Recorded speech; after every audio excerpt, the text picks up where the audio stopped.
Alors, ce qui se passe ici, nous sommes déjà à l'avenue Raphaël, à Paris, au 16e arrondissement. Nous sommes juste en face là, de l'ambassade du Gabon. C'est ici qu'a eu lieu le samedi 27 août.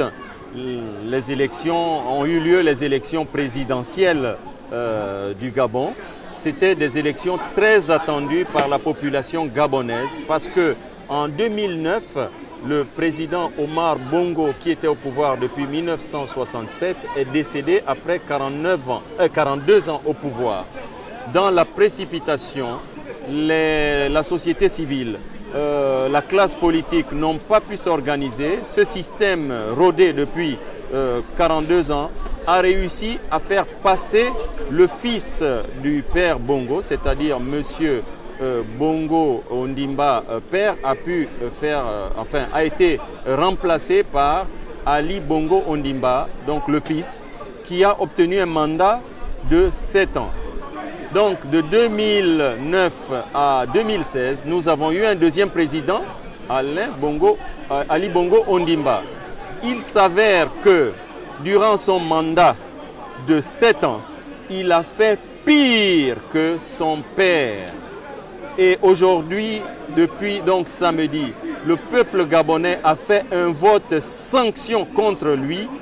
Et comme c'est un système rodé qui a près de 50 ans, il nous fallait un système pour affronter ce vieux système.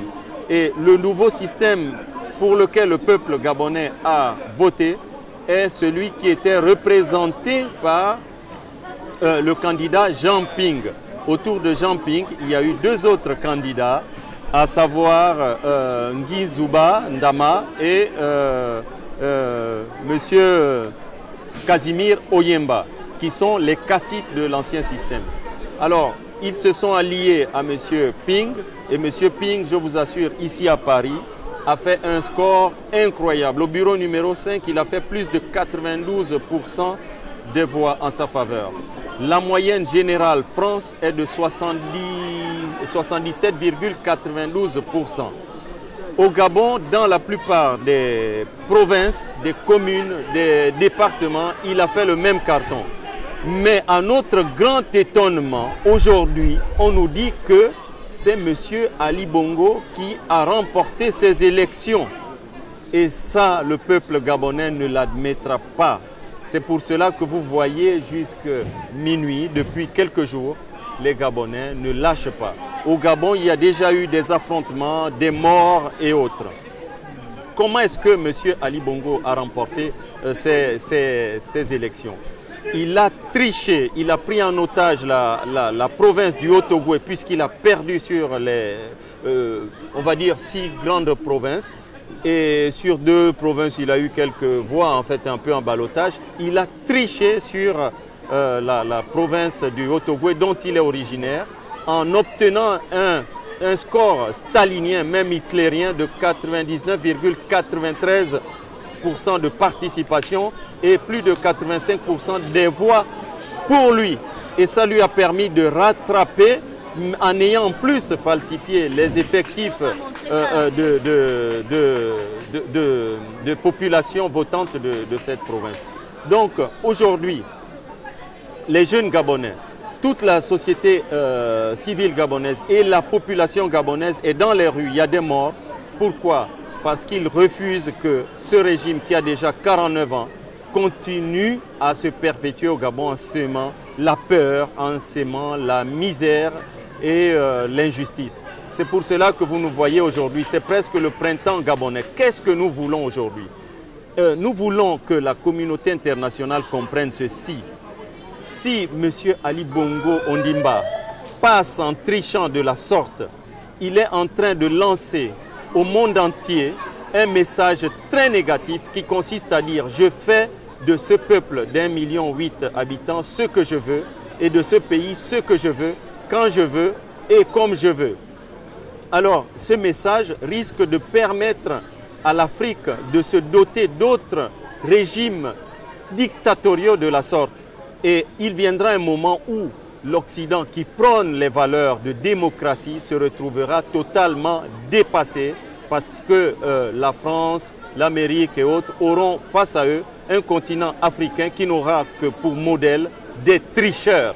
C'est pour cela que nous, aujourd'hui, nous faisons avec ce que nous voulons, nous pouvons, mais nous attendons une aide de la communauté internationale. Et cette aide consistera à recompter bureau par bureau les voix des Gabonais, bureau par bureau, pour rétablir la vérité.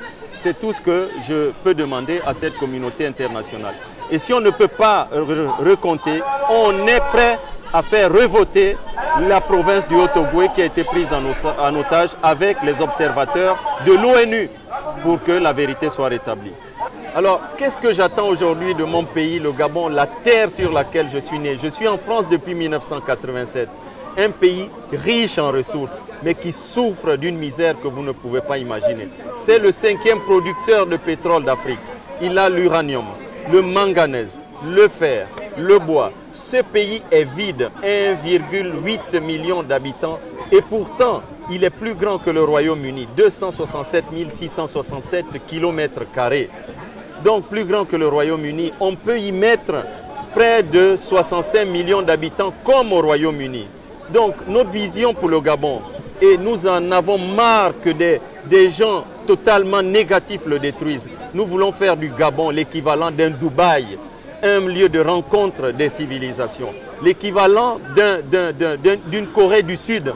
Donc un fer de lance pour l'emploi, pour la technologie au cœur de l'Afrique, afin que nous rayonnions du Gabon, que les entreprises canadiennes, allemandes, françaises, américaines fabriquent des choses au Gabon et les exportent sur les autres continents. Et que dans cette terre qu'on appelle le Gabon, qui est vide, il y a la rencontre des civilisations. On a déjà plusieurs ethnies, mais qu'il y a aussi plusieurs couleurs, qu'elles soient asiatiques, qu'elles soient de France. C'est le rêve que nous avons. C'est pourquoi M.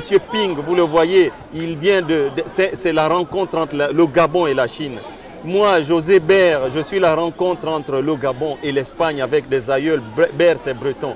Et au Gabon, c'est ce que nous voulons. Nous ne voulons pas un pays qui exclut les autres, mais un pays qui soit dans vraiment ce que nous appelons l'inclusion, la préservation de la diversité et la protection des minorités. Et ça, ce ne sera possible que s'il y a un état de droit où règne la paix, la justice, afin que les investisseurs viennent, pas pour exploiter le Gabon, mais pour y investir en s'installant avec leur famille et en se projetant à l'avenir et pour le futur. Tous les Gabonais y gagneront et toute l'Afrique y gagnera, et je dirais même l'humanité gagnera.